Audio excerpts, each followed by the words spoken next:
Good afternoon. I'm host chef Keith Stater from the Noisy Kitchen. May I talk to you for a moment? Hi, what's your name? Carolyn. Carolyn, have you ever had a fish taco? No. No. Do you have any idea where fish tacos originally come from? No. There you have it, folks. Number one down today. Have you ever heard of our TV show, The Noisy Kitchen? No. Well, stay tuned and watch this. Thank you.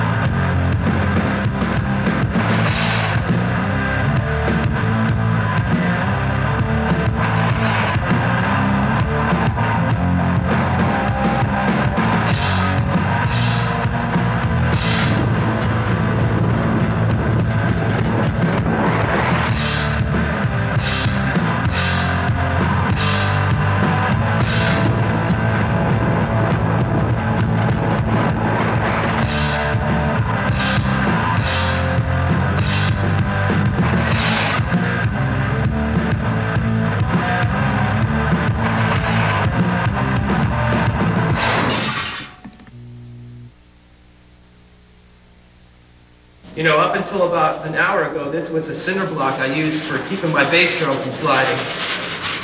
Now it's a bass for a canned heat. Actually, the bass player for canned heat had an interesting bass, but that's not this bass. So you know why they were called canned heat? Actually, I was wondering if they were called canned heat because they were really into the Jiffy Pop sterno scene. I'm not sure. But the drummer, when I was in elementary school, it dates me. I watched Canned Heat was on television, and their drummer was using a trash can lid for a cymbal. Thought that was pretty cool. And I think that led me to a life of sterno-induced Jiffy Pop. Nutrition. It worked a little bit, but it only popped about this high. It needed a dose of Jiffy Pop Viagra to fully get it up to the point that it should have been. You said get it up. Huh? You said get it up. Yeah. Oh, I was talking about poppage. Oh. But here, you want to try some? It's Very good, Keith. It's very good, especially when only about 20% of the kernels pop. The ones that do pop are extra specially good.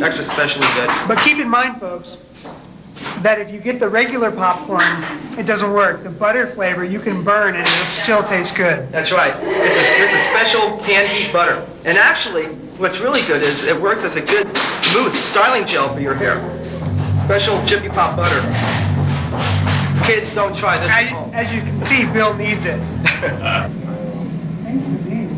Okay. Hello. Gosh, it's nice to see you again. It's very nice. I am very well. How are you? Good. We just enjoyed shopping in Whole Foods, and I hear you're going to be doing another show soon with from the kitchen, huh? As a matter of fact, I am, and that's why we're out here today. I have a very good question for you.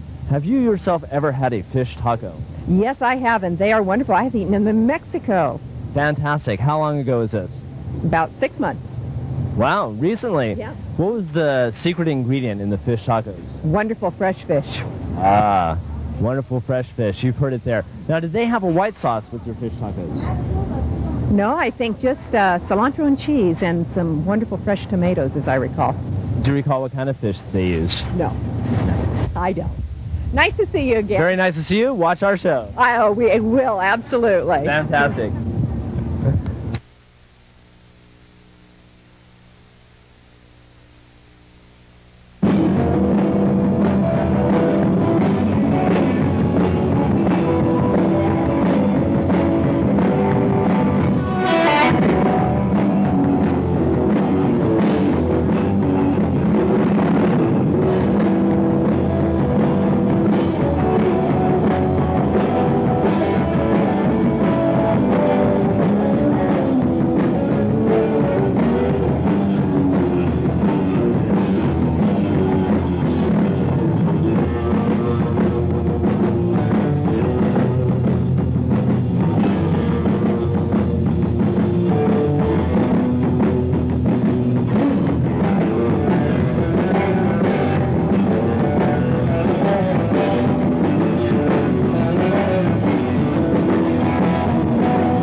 and welcome to the Noisy Kitchen. I'm your host, Chef Keith. Today we are going to be making fish tacos with Voodoo Court from Santa Rosa.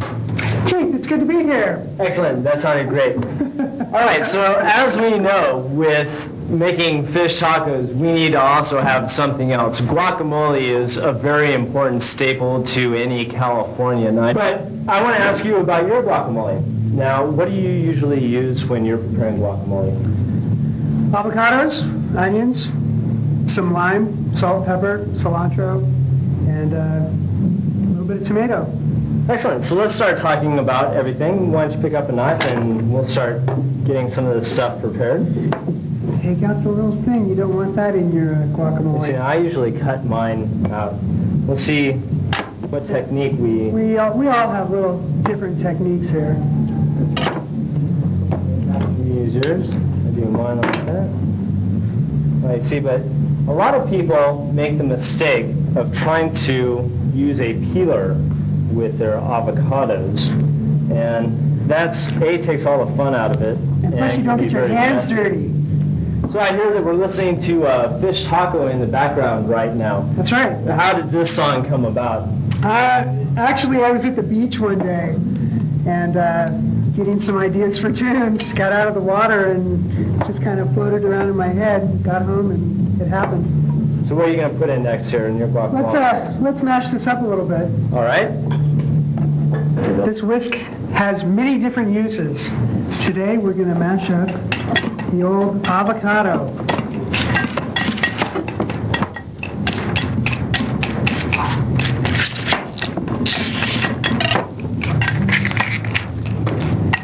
Now, I know a lot of people a lot of restaurants like making a smooth paste out of theirs.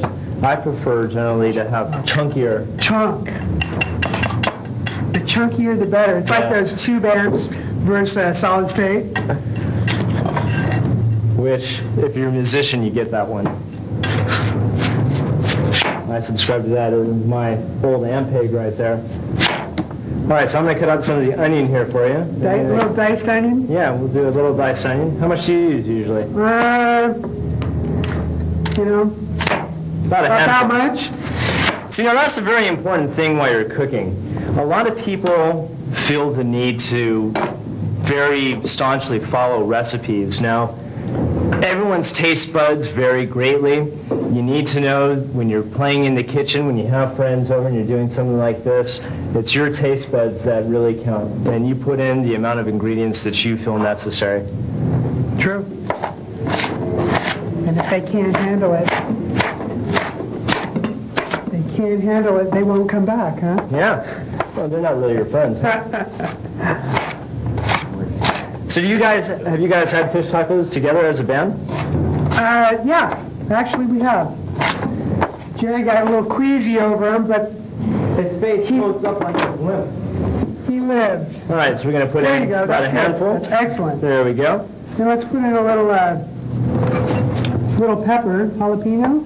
Now, if you folks remember from the first episode of The Noisy Kitchen, or was it the second episode, when Mr. Snickerfitz had his run-in with the jalapenos, we learned something very important. What we're going to have Mark do... He had a run-in with the jalapenos, huh? Yeah, he unfortunately was cutting the jalapenos and then had to run to the bathroom. So what happened was... He got munched on the way to the bathroom. Well, no, not quite. He actually... he got the stuff all over his genitals and... wasn't a very happy camper. So what we're going to do is the easiest way is take a little lemon, rub it on your fingers, and it kills all the jalapeno. So that if you feel the need that you have to run to the bathroom without washing your hands, you'll still be in safe grounds. All right. So we still have some tomato? Yes, we have tomato. Let's put a little lime in there, citrus, so the avocado doesn't turn color on you. Right. It's a very important thing. Most Californians will know this, that the acid, the citric acid in lemons and limes will keep... Grateful Dead fans know about acid, too. So, Gerald, do you do much cooking? No, actually, I don't do much cooking. He eats a lot. You talking to me? Yeah, oh yeah. To me? Oh yeah. You sure? Yeah, who do you think I'm talking to? Oh, hey, man. Hey, you just back off, okay, buddy? You just... Fine. I'm going to go back and cook. All right, so how much tomato are we going to put in here, Mark? Let's put, let's chop it up a little bit more. Okay. A little bit finer. So have you guys ever seen the Iron Chef? They're Japanese. Don't understand the language, but they've got these guys just running back and forth, making these things so fast. I saw one episode where the ingredients was lettuce. Lettuce. And the main ingredient there. Yeah. And they had to do everything they could with lettuce. He took some duck, mashed up duck, ground up duck, folded it in lettuce. It was quite interesting. Fantastic. All right, so how much, about this much tomato? Yeah, that looks good. Okay, so we're going to use about the same amount as we had with the onion. So we're going to use about a handful. It's about a half cup of tomato, half cup of onion. Feel free to use as much jalapeno as you wish, and a whole lime. And then let's do the salt and pepper last. Let's take our cilantro, finely chop it up. The cilantro has to be one of my favorite things. Very nice. Very good in Thai food. Yes. You didn't fry that banana. Oh, you want... Oh, you wanted to fry the banana? Yeah, it's really... Oh, okay. Yeah. There we go. All right. Fried bananas as well for Gerald. Gerald doesn't know how to cook. He knows how to fry a banana. He's doing a great job at the banana frying, though. And that's about an unpacked half cup of cilantro. Fantastic. So you worked in the industry before. Yeah, I've done some cooking in bad restaurants and good restaurants, and I'll never cook in a restaurant again. All right, so this is looking mighty darn tasty. And then a little bit of salt. A couple pinches of salt here, I see. And I never use measuring cups. It's always the center of the palm. You don't know where that palm's been. At least it doesn't have hair on it. Now, I must tell you, folks, that before we started prepping all of our vegetables here at the Noisy Kitchen, we make sure to wash all of our vegetables with an organic vegetable wash. You never know what things are going to start crawling, what animals have tried to mark your food, so always make sure to wash your vegetables. Yeah, and that's a very good idea. Most of the vegetables that we get in California come from Mexico, so they don't have any regulations for pesticides that they use on the veggies. So it's best to buy California produce if you're worried about pesticides. Right. And then always make sure to get a organic vegetable wash, get a scrub brush, wash your vegetables off, rinse them, and you'll be set. All right, so it looks like our guac's done here. Would you like to taste it? We'd love to taste it. Where are our chips? Oh, I hear the chips are coming. How's that banana, Gerard? Oh, I'm sure it's done, Mark. I don't know whether to do this.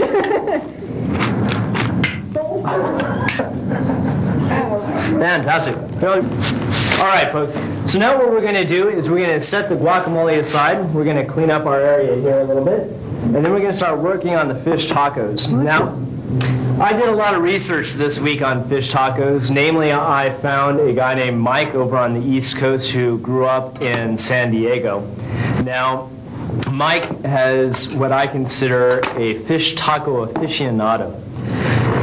Mike sent me this letter, and it reads, "Dear Keith, all I know is that the fish taco craze began south of the border somewhere in Baja, California.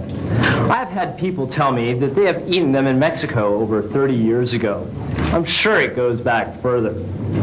As fish is a basic staple on the Mexican coast, it doesn't take a genius to stick it into a tortilla. While the secret was filtering into California, it wasn't until Ralph Rubio opened his first fish taco stand in Pacific Beach. This is down south in Southern California. It was that chain that really started the frenzy that we witness today as fish shops." So let's take a little look at what we found out from other people on the street yesterday regarding fish tacos. Will anybody know anything about fish tacos? We'll find out. Have you ever had a fish taco? Oh, sure. I eat fish tacos every day. Aha, then you know what the main secret ingredient is in a fish taco. I certainly do. Let's test your knowledge. What would that be? Cayenne. All right, so you haven't had fish tacos before. Have you ever heard? Okay, then where did they come from? From Fishland. Good afternoon, sir. Hey, my name's Chef Keith from the Noisy Kitchen TV show. What's your name? Paul. Paul, can I talk to you for a second? Sure. Paul, have you ever had a fish taco? No. No? Yeah, shrimp taco. A shrimp taco. Where'd you have your shrimp taco? Over on 16th Street. How are you today? I'm doing well. What's your name? Ashley? Ashley. Ashley, have you ever had a fish taco? Yes. Yeah. Do you like fish tacos? You know what? It's not my food of choice. Take them or leave them? Yeah. Yeah. Were you forced to eat your fish taco? Yes. Date? No. Family? No. What were the circumstances? I was really hungry, and I'd just been on a long hike. And they had nothing else but fish tacos? No. I don't know why I ordered it. The spirit of the fish taco called you? Someone said that you have to have a fish taco if you go to Joe's Taco Lounge. Have you ever had a fish taco? Yeah. Excellent. Where'd you have a fish taco? Pescados in Sacramento. Excellent. Now, did you enjoy your fish taco? Yep. Now, have you been a habitual fish taco eater? I have been an habitual fish taco eater. Since they would never have fish tacos, so... But would they have them in a car? Would they have them with a bar? Well, they might have them in a bar, yeah. Now we're going to come back here to the batter. Mark? Batter. Now this is making fish tacos. There are two schools of thought. There is the fresh grilled fish taco, and then there's the battered fish taco. Now your fresh grilled tacos generally do not have a white sauce, but your battered fried fish tacos generally have a white sauce with them. Right. And that's going to be our key ingredient today. But let's talk a little bit about our batter here. We're using white flour and a little bit of cornmeal for some coarseness, for there to be some texture in the batter that adheres to the fish. Fantastic. What else? And you put your stuff in. You can put a little black pepper for color and some red pepper for flavor. And not much. I mean, you can put as much as you want in it. Depends on how hot you wish it to be. Cayenne is a spice that you need to be very frugal with, is my history with the spice. You can do a lot with just a little bit, but it doesn't take more than just a little bit to overpower it. Right. You don't want to kill it either. Not only overpower the food, but the taste. Oh yes, definitely. So then this is going to actually be a beer batter. The most important ingredient. Jerry drank half the beer. Put it in the tape. Just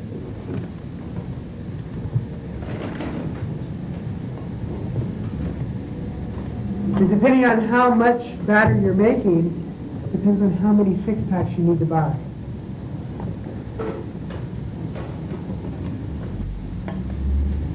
All right, so about generally how much batter do you, or how much beer do you use for your batter for the amount of fish that we'll be fixing today? We'll be fixing about a ½ pound or so worth of fish. Right, and the batter consistency is more like waffle batter. You don't want it pancake batter to have it really runny.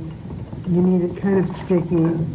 And from what I've been taught, the best batter, to check your batter, if you take your finger, That looks pretty good. That's the way I like to do it. so there's our batter. Here's our beer. Warm beer. Don't try it today. Yum. So where'd you guys get your surfboard? I got it in a flea market. Yeah. How much did you pick it up for? I got 2 boards for $15. Great stage prop. Excellent, I like it. It goes well with our noisy kitchen screen back there. All right, so today we're going to be using red snapper. Now, in all sorts of places in California, you can find salmon fish tacos. You can use all sorts of fish that I saw when I was taking a look at some of the recipes. Cod. It seems to be a very common one. You can also use prawns, a lot of shark in Mexico. Sure. Mahi-mahi. Mahi-mahi. And swordfish. And tuna. Tuna. Pretty much if it's a fish, you can make a taco out of it. Yeah, if it's a fish. Well, of course, you know, in the interviews, you heard the story about the flying fish tacos and how the fish taco originated. So, oh my God. There's a flying fish. Fish. Where is Paco when you need him? Oh, that reminds us. Yes, Paco. Paco and his tacos. And we forgot to mention yesterday that, and Bill reminded us today, that fish tacos were actually invented by Paco.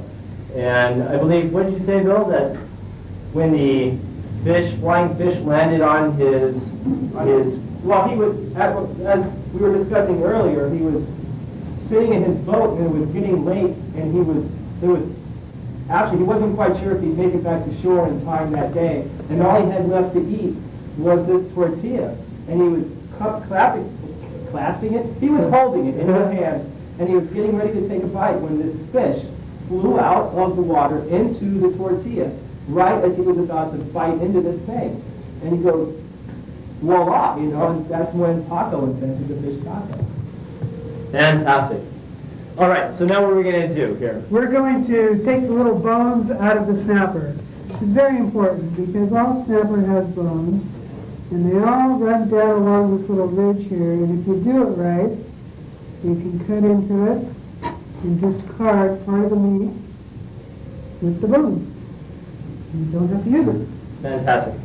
Okay, so now are we going to batter your fish first, or? We're going to cut our fish out a little bit to so they'll fit into the taco itself. Buttermilk? Buttermilk. Mayonnaise? Mayonnaise. Our secret sauce. All right, so we're just going to cook this. Cook this a little bit.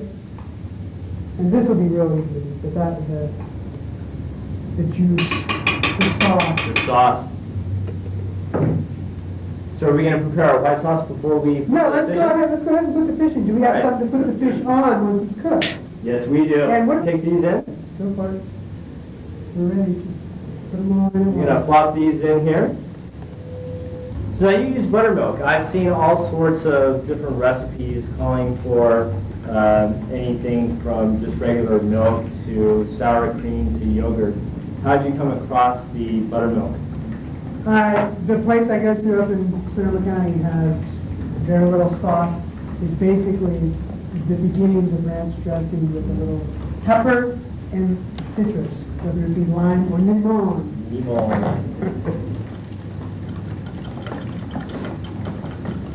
Now, Bill, have you ever actually cooked s'mores during a show? Well, yeah, sometimes Gerrard facials are so long, so boring. I'll sit there and I can prepare about 3 or 4. So now we have our secret sauce, which has the lemon, pepper, buttermilk, and mayonnaise. And what's next? Just the prepare some tortillas. No, I saw some lettuce down here. Now, Oh, is yeah, that that's just for right. a garnish? Actually, lettuce is, you just put a little bit of lettuce in the, we can cut a little bit of that up. Now, this lettuce has also been washed. I just had it in the bag so it wouldn't get all over. You smell some fish, Jerry? Gerald, Let's fish that. Gerald seems to like lettuce. Which is I think looking our fish is done. mighty good. Can Let's you- check it here. Oh, it's a nice golden brown.